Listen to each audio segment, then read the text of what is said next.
What's up YouTube, Fat Tony Gaming coming at you today with another deck profile, this time of Premium Nova Grappler.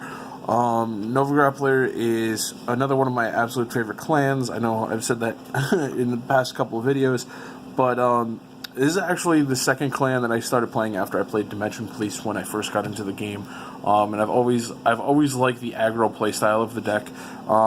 And so, you know, with Premium now, they've gotten so much more to be than just, you know, play cards and turn them sideways. And I've been playing with the deck ever since, you know, they got the new support. Well, I've been playing Nova Grappler since G-Set 1, and I've been toying around with the deck ever since they got their support from Q4, and just trying to implement the new stuff. And after all the testing against good matchups, bad matchups, what have you, this is finally what I've come up with. And I don't see a lot of other Nova Grappler deck profiles on YouTube, so I felt like this would be my chance to upload my version and tell you my opinions on how things go with the meta and everything, and even how the matchups could go in the meta. So for our starter here, we have Extreme Battler Vic's Head. He is the starter that was released in the Stargate booster. So for those who don't know what he does, he has two abilities. The first one is the Forerunner ability, which is when you ride over the card with a card of the same clan, you can call it to Rearguard Circle. And then he has a second ability on Rearguard Circle. It's counterblast 1 to put this unit into your soul. When your unit stands due to the effect of your card, you may pay the cost. If you do, draw a card, choose one of your units, and it gets power plus 2,000 until end of turn. And then if you have no face-up cards in your damage zone, countercharge 1. So this card essentially just becomes a free move to soul draw card, depending on how your counterblasts are. But, you know, this deck does do a lot of restanding, both Vanguard and Rearguard, so that's nice with him, because it doesn't matter what the unit is that restands, as long as a unit restands. Hell, it could even be himself. You can move it, counterblast 1, move it to soul to draw a card, and then give something 2,000 power, so that's really good. I think you probably might be thinking, you know, why not run Battle Riser if the card draw is so important? You know, you don't need any kind of requirements or anything like that, but it's because we actually, in the early game, don't want to have a lot of soul.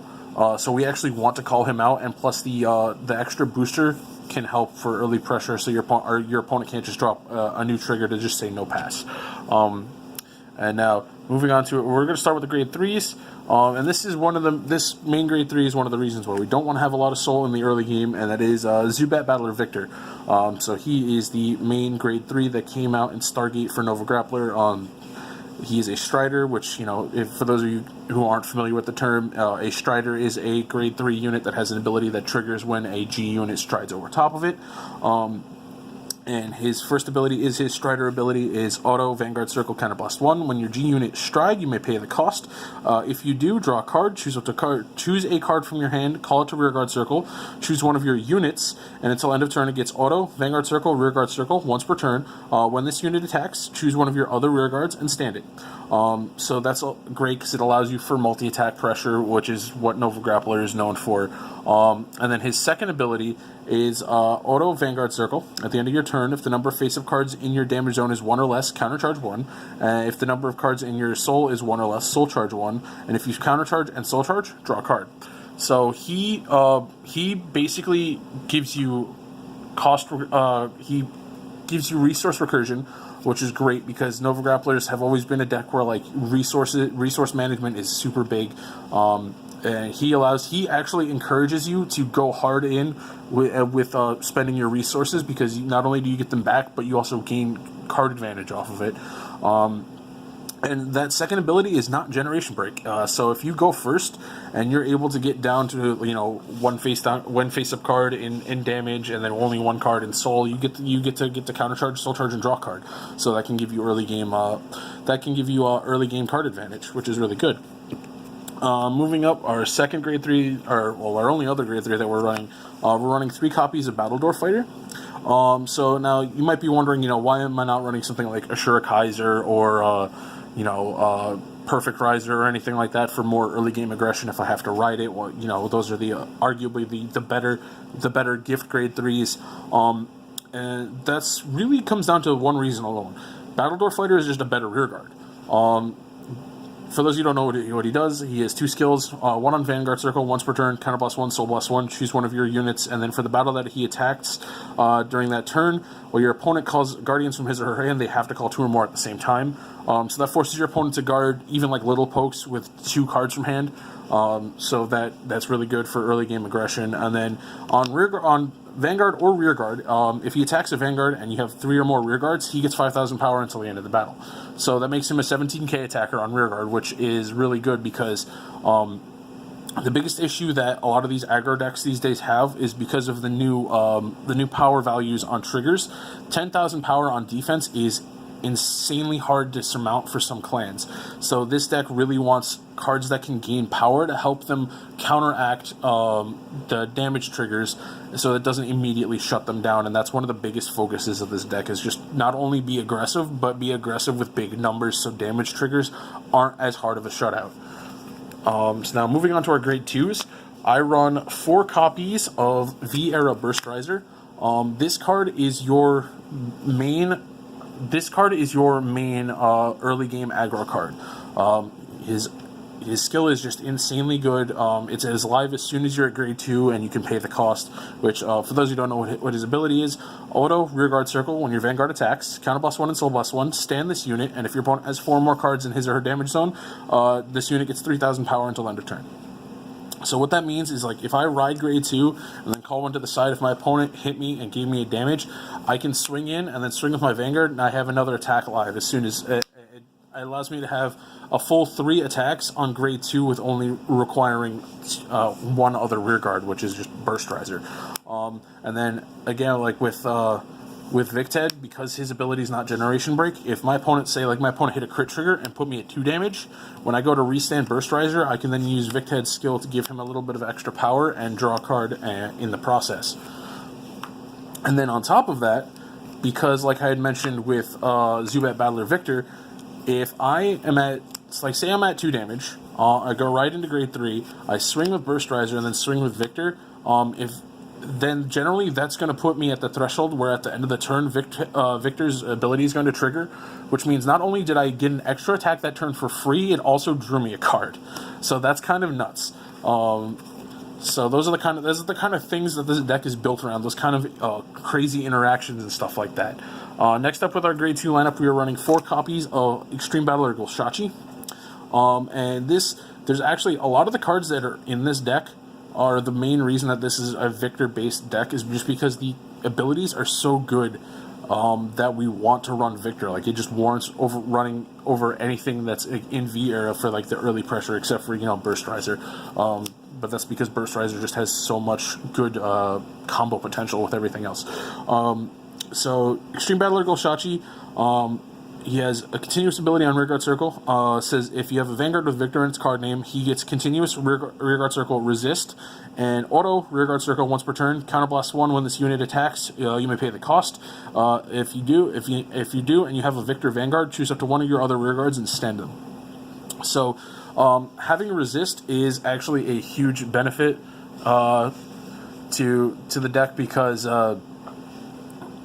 Against your worst matchups, which are generally control matchups, being able to just give a huge middle finger to their removal is great. Especially when you have things like Denial Griffin running around in Kagero, being able to just be like, no, your piddly little chicken ain't gonna do anything to me. And then his second ability is Rush Auto Rearguard Circle once per turn. It is Generation Break 2, so that you do need a little bit of time to get into that, but it says when this unit stand to the effect of one of your other units, one of your other cards, this unit gets power plus through 7,000 until the end of the turn. So he becomes a 16k attacker if he's restood while you're at Generation Break 2. So that is very relevant in the meta because, again, like I mentioned, this deck wants to have units that gain power without needing to hit triggers and stuff like that, so you can counteract things like damage triggers and everything like that. So being able to become a 16k attacker on his own is insane.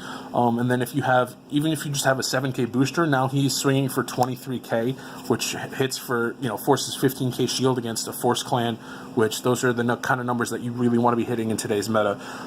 So those are why he's really good. And then last but not least, we have 4 copies of Extreme Battler Ninjad. He's the only pure Generation Break unit in the deck right now. Or, well, Generation Break Grade 2, I should say. Our Grade 1s have a fair amount of Generation Break abilities attached to them as well. But this is the card, really, like, I feel like a lot of people slept on this card. Even I myself personally have slept on this card with how good it is. Because he not only allows for multi-attacks just like Goshachi does, but he also allows your guys to just get insanely big because of how fast this deck can accelerate their Generation Break. So his skill is auto rearguard circle once per turn, Generation Break 1, Counterblast 1. When this unit attacks, if you have a Vanguard with Victor in its card name, you may pay the cost. If you do, choose one of your other rearguards, stand it, and then that unit and this unit get 2,000 power until end of turn for each face-up card in your G zone. So that makes things very difficult for your opponent to guard, especially like if you drop down 2 of these and you're at like Generation Break 3, Generation Break 4, or 3 or 4 cards face up in your G zone.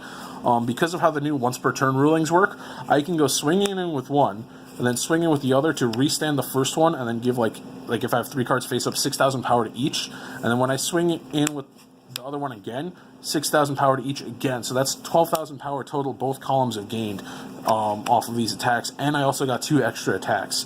So again, like, this is where the deck really shines, being able to not only multi-attack but also multi-attack while snowballing numbers and just getting increasingly bigger attack values.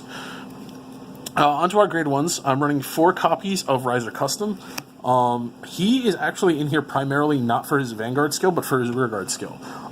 But his Vanguard skill can be very useful. For those who don't know what it is, his Vanguard skill is Act Vanguard Circle once per turn. Put a card from your hand into your soul. This unit can attack even on your first turn, and it gets drive -1.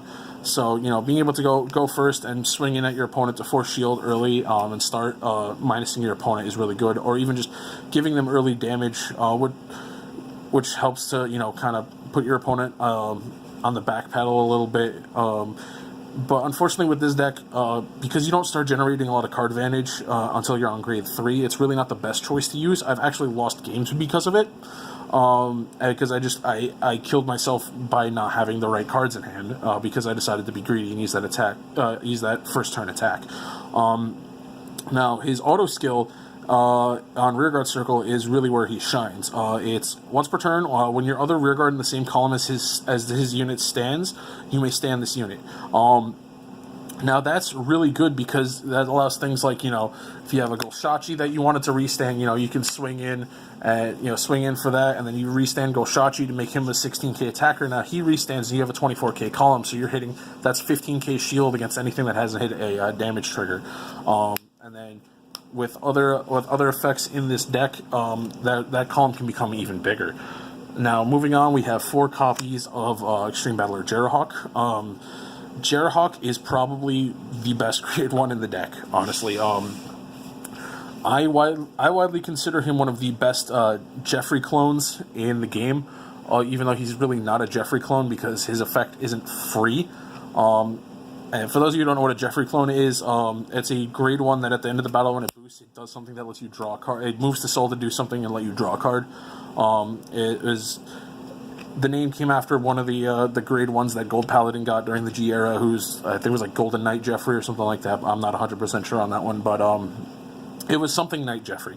So that's why they started getting called Jeffrey clones. So his ability is Auto Rearguard Circle Generation Break 1. Counterblast 1 and put this unit into your soul. At the end of the battle that this unit boosted a rearguard, if you have a Vanguard with Victor in its card name, you may pay the cost. If you do, draw a card, stand the boosted unit, and it gets 2,000 power until end of turn. So not only does he draw you a card, replacing himself in your hand, so you're trading off field advantage for hand advantage, he generates an extra attack. So I feel like it's worth it paying that Counterblast 1 because you're getting an extra attack. So now you're not just relegated to needing all of your grade 2s to generate your multi-attacks. Now you can also use him to help generate multi-attacks as well. And because of him, you can actually generate quite a few attacks with only 1 column, depending on how things are set up. And so that's why I run him as a full place it at 4, because we just want to see him as consistently as possible. Now, next up, I have 3 copies of Extreme Battler Gunson. This guy is your hard counter to control decks. He has a Generation Break 1 ability. It says, act, rearguard circle once per turn. Rest this unit. Choose up to 5 of your rearguards. Until end of the turn, they get continuous rearguard circle resist. So that's huge. Being able to just give blanket protection to your whole field is insane. And it's literally just, you rest him. There's no other cost involved. So that is just absolutely absurd. And then on top of that, not only is he a great protector, he can be a great attacker. Because he has a rush ability, auto rearguard circle once per turn. When this unit stands due to the effect of your card, this unit gets power plus 4,000 until end of turn for ace face-up card in your G zone. So that's absurd, because like I had mentioned with Ninjad, if you have 2 or 3 face-up cards in your G zone, this gets two cards is plus 8, 3 cards is plus 12. That is incredible. You have a full column. If you restand the full column, that gets to insane numbers. And because of how, the once per turn rulings have been changed now, because you can delay once per turns, you only can resolve them once per turn, not trigger them once per turn. If you're trying to get to a bigger generation break to give him bigger numbers, you can actually hold off on using that ability when you restand him. So that's really nice. And then the last grade ones we run 3 copies of Arashid. Kind of a staple with stride decks. You need stride fodders. Being able to stride consistently is huge in premium. So you want to be able to stride as consistently as possible. Otherwise, you just lose a ton of momentum. And then plus also his on-place ability, which is choose a grade 3 card from your hand and reveal it. He's placed on a rearguard circle. You may pay the cost. If you do, search your deck for up to 1 grade 3 card with Victor in its card name. Reveal it, put it into your hand, shuffle your deck, and then choose a card from your hand and discard it. So this allows you to fetch out your Zubat Battler Victors, because you want to be on Victor. As you saw, a lot of our rearguards require Victor as a Vanguard name. So if you're not on Victor, then your deck's not going to function properly, which is unfortunate, because there can be some inconsistent times where you're just not on Victor. But there are some ways to help with that when we get into the G zone. So, and then of course, like I said, he's a stride fodder. Being able to discard for the cost of stride is super important. Now onto the trigger lineup. I run the standard 8 crit, 4 heal, 4 draw PG. The deck has a lot of resource management abilities in it already, so I chose to forego the countercharge, soul charge heals, because I feel like the deck doesn't really need them anymore. And you'd rather have that extra defensive power with the new triggers, and also the extra offensive power with the new triggers. So those are really useful. Now, like I said, I would choose to run crits over fronts, because this deck is already designed to just build up rearguard power. So fronts are kind of like just a win more card. And plus, on top of that, when your opponent finally figures out that you're just running 8 front, they'll just freely no guard your Vanguard, because it's only 1 attack, it's only 1 damage, and they can just hold back the cards that they were going to use to guard the Vanguard with, now to guard your rearguards. So being able to force a little more pressure with your Vanguard is super relevant, especially when we have our main stride is a power gainer. So, if they don't have the PG, then they just got to commit more from hand to stop the attack. And then now, you might be wondering why I'm running the draw PGs, because, the deck does generate a lot of card advantage between, your on-stride and Zubat Battler Victor's auto ability at the end of the turn and everything like that. And that's because, really, there's actually multiple reasons. The main reason is just that I wanted to open up my grade 1 zone, my grade 1 slots for more options. I did try testing out the deck with the original PG that came out in Stargate. I think it was Baryon was his name, and that card was really good. Being able to PG and then counterblast 1 to draw a card, so you really only going neg 1 instead of neg 2 to guard the attack. Was nice, but he also had one major downside to him. He could only guard Victor units. So if we ended up riding onto Battledore Fighter, we had no major defensive options outside of G Guardians. So I couldn't PG attacks that normally I could just freely PG. So I'm sitting here with dead cards in my hand, and I just didn't like that. And then of course the random draw is nice. Draw triggers are the ultimate defensive trigger. Being able to buff your Vanguard and get an extra card to guard with is super great. But really, just being able to open up our grade 1 slots and also be able to stop any of our units from being attacked, it was just too good to pass up. or too good to not pass up, I should say. So that's it for the main deck. Now moving on to the G Zone. Starting off, we have 2 copies of Winning Champ Victor. This is our main stride for the deck. For those who don't know what he does, he has 2 abilities. Auto Vanguard Circle, Soul Blast 1, choose a face down card from G Zone and turn it face up. When your rear guard stands, you may pay the cost. If you do, that unit and this unit get power plus 5,000 until end of turn. So this is where our Generation Break Acceleration comes in. You know, our face up cards in G Zone. You can easily get 3 to 4 a turn with this card, depending on obviously how much soul you have, and how many restand abilities that you have. But you know, again, this is where that whole principle of wanting to get stronger rearguard attacks as opposed to, you know, relying on front triggers. And then his second ability is Auto Vanguard Circle, Generation Break 3. At the end of the battle that this unit attacked, draw a card, choose one of your opponent's rearguards with the lowest power, and retire it. So that's more card advantage that the deck has. Plus, you're also getting a little bit of control there with being able to retire your opponent's lowest power rearguard. So that's nice. But again, he's mainly there because you want him to be able to buff up your rearguards. So that's really what this deck wants to do, because like I had mentioned earlier, with the newer defensive power with triggers being 10,000 power instead of 5,000, this deck just focuses more on building up your rearguard so you can continuously pressure them, as opposed to getting shut down by that single 10k trigger. Next up, we have 2 copies of Meteor Kaiser Victor. I should also mention that because these guys do have Victor in the card name, all of your Victor reliant rearguards will be alive when you stride into them. So that is kind of how we like circumvent the whole issue of needing Victor Vanguards if we're on Battledore. So that's not a huge deal. So anyways, I apologize for that interruption, but Meteor Kaiser Victor here. So this was actually the first Victor stride that came out in G Booster 6. This basically was the stride that allowed you to get off like 5 attacks a turn when you had the old Victor Strider. And so his skill is act Vanguard Circle once per turn. Choose a face down card with the same card name as him and turn him face up. Until end of turn, he gets Auto Vanguard Circle. When this unit attack hits a Vanguard, choose one of your rear guards and stand it, and it gets power plus 5,000 until end of turn. And then he also gets Auto Vanguard Circle Generation Break 3. When this unit attacks a Vanguard, choose one of your rear guards, stand it, and it gets 5,000 power until end of turn. So this card's phenomenal against decks like Geese, where they try to like hold you back on resources, because it's literally a free extra attack. And the 5,000 power is great. You know, it plays into the whole theme of, you know, trying to power up our rear guards to get around defensive triggers and everything like that. You don't normally stride into him a lot against decks that hold you back on resources, but when you are in those scenarios where you don't have a lot of resources to work with, this card is a godsend. I'm actually, after a lot of testing with this deck, I'm contemplating bumping this card back up to 4. I was originally running 4, but I cut it down to 2 just for space issues. So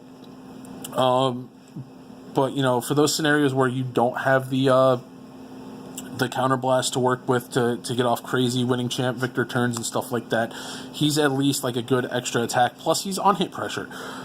He literally just says, if my attack hits, I get an extra attack. So that's really good. Now, moving on, we have 3 copies of Meteor Kaiser Victor Plasma. This guy is all the way from back in G Set 1. This card is insanely old, but it's still insanely good. He is a restander, which is great. If you don't have a lot of rear guards to pressure with, like you haven't been able to draw into your restanders and stuff like that, this card's a great option to go into.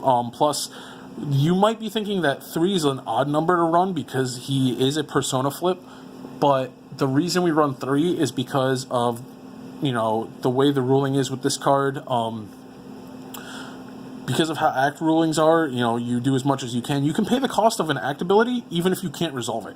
So if your opponent rushes you down super early and puts you at 4 damage, you can stride into this and then pay Counterblast 2 and Persona Flip twice to actually get the restand off on first stride. I'm not necessarily saying that's a great thing to do, but it is an option that you have. And then plus also with the new changes to the once per turn rulings, which also retroactively affect all the cards with the once per turn reminder text, since that's literally all the once per turn symbol did was replace the reminder text. You can actually activate the ability twice to get 3 attacks off with this card.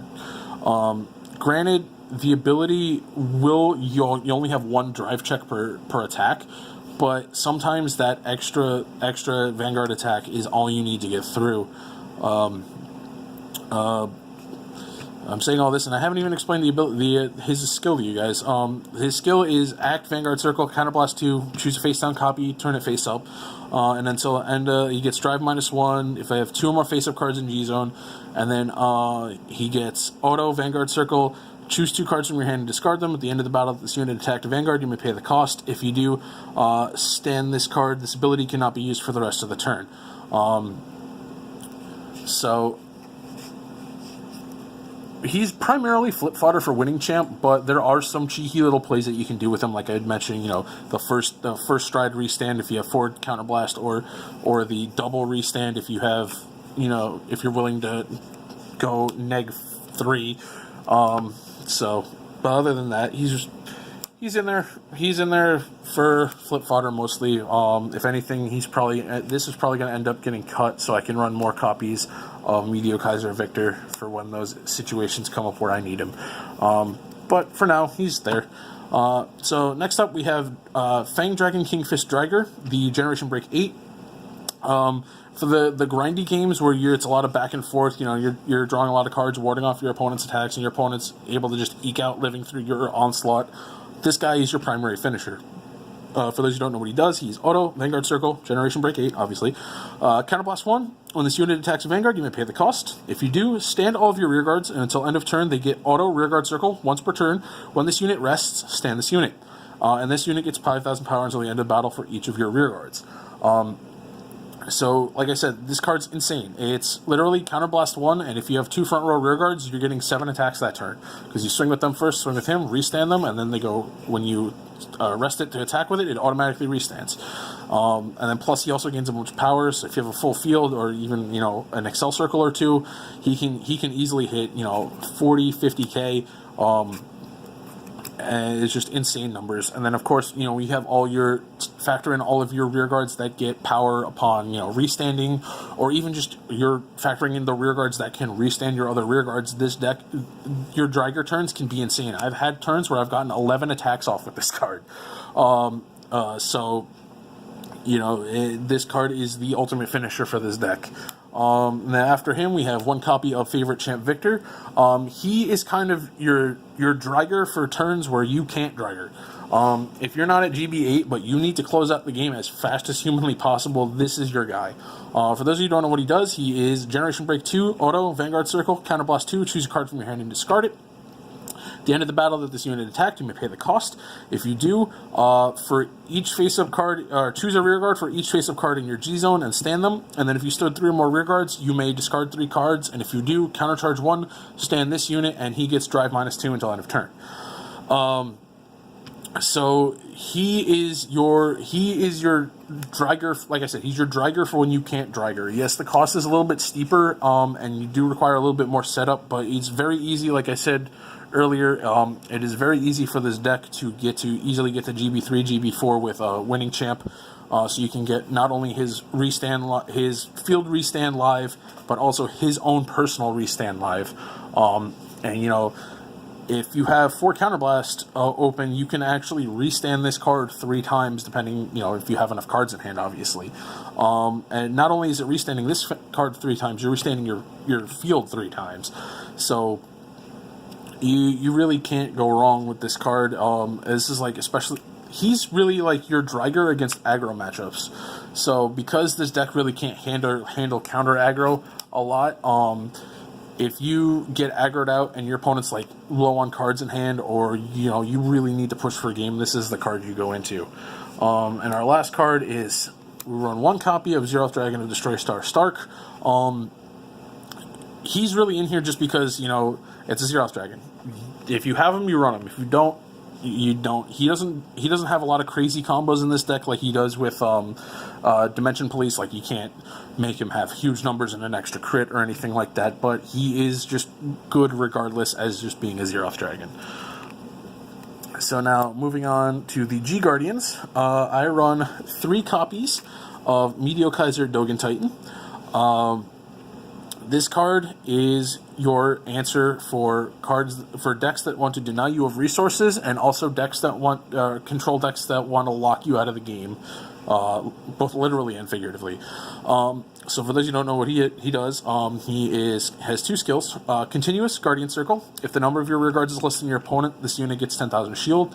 And then he has an Axe Circle in the G zone. Soul Blast 1, turn this face up card face down. Choose a card on your circle or in your damage zone and turn it face up. So let's start with his continuous ability. Because that ability is continuous, you can do some kind of cheeky things, like if you G-guard with him and your opponent if you and your opponent have equal number of rear guards, but you have a card that you can intercept with, the second you intercept with that card, you now meet the requirement for the continuous, and he instantly gains that 10k shield. So that's what makes him a little bit more unique than the other units that gain power on Guardian Circle, because it's a continuous ability. So like as you're going through your guard step, that ability can become live, and that kind of catches people off guard sometimes. And now his Axe skill, like I said, you know, you're Soul Blasting 1 and gaining the ability to reuse this G Guardian to either get you back a Counterblast or to unlock one of your units, or even undelete one of your units. Like if your Vanguard is deleted, you can use this to undelete your Vanguard. But, you know, that undelete part really doesn't come up that much, but it can be relevant at times. But like against Geese and stuff like that, you G-guard with this, and then Geese is trying to, you know, keep you off of resources. You can just use this. You can just use this card to get back a Counterblast, you know, because that's generally where they're going to sit you at. So that's really good. And then next up, we run 1 copy of Meteor, Kaiser, Junior. Meteor, Kaiser Junior, he has 2 abilities when he's placed on Guardian Circle. The first one says if you have no face-up cards in your damage zone, countercharge 2, and then he gets 5,000 shield until the end of that battle. And then the second one says if you have no cards in Soul, you Soul Charge 2, and he gets 5,000 shield until the end of that battle. So Junior is great for those times when you're sitting on not Dogen Titan, when you're sitting on Battledore Fighter and you can't get back that Counterblast and Soul Blast. You can drop this card, and if you know you need the resources, you can get them right back like that, and he's a 25k shield. So that's useful, and that's why he's in there. And then last but not least, we have 1 copy of Meteor, Kaiser, Gundreed. Meteor, Kaiser, Gundreed, he is one of the Flip G Guardians from Fighter's Collection. Auto, Generation Break 1, choose a face-down G Guardian from your G zone and turn it face up. When this unit's placed on Guardian Circle, you may pay the cost. If you do, choose one of your Vanguards, and until end of turn, it gets Auto Vanguard Circle. At the end of the battle that this unit was attacked, if the attack did not hit, countercharge 1. That's insane, because that allows you, again, this allows you to recur resources on even on your opponent's turn. So against things like Geese and the like, you drop this, and if the attack doesn't hit, you get back your Counterblast. On top of that, this is one of the few Flip G Guardians that doesn't require you to have to guard with it against your opponent's Vanguard. A lot of them do, but this doesn't. You know, if your opponent tries to poke at you with a rear guard, you can just drop this, and then all of a sudden, hey, look, you tried to attack my Vanguard and it didn't hit. Hey, I get to countercharge 1. So having that reactive resource recursion is really good. So that's my deck profile for Nova Grapplers. If I wanted to make some changes for the current meta, because I don't have any like Geese or No Life King or anything like that, against Geese, I would probably recommend adding in a couple of Heat Element Bobo, the Countercharge Soul Charge, and also, giving yourself that extra damage to work off of can be really useful. And then on top of that, you have all of this resource recursion.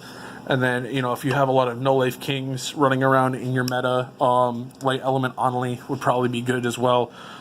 Changes in the G Zone, if you wanted to, I'd recommend running one Dark Element Dismal. Just because, against Geese, if they try to swing at your rear guard, you just G-guard with the Dismal. They can't do anything about it. And then, on top of that, like I had mentioned before, running more copies of Meteor, Kaiser, Victor, because he is literally free. Just being able to, get free multi-attacks against Geese, which is just super good. So yeah, if you guys have any questions, comments, concerns, critiques, please feel free to let me know, and I will catch you guys later.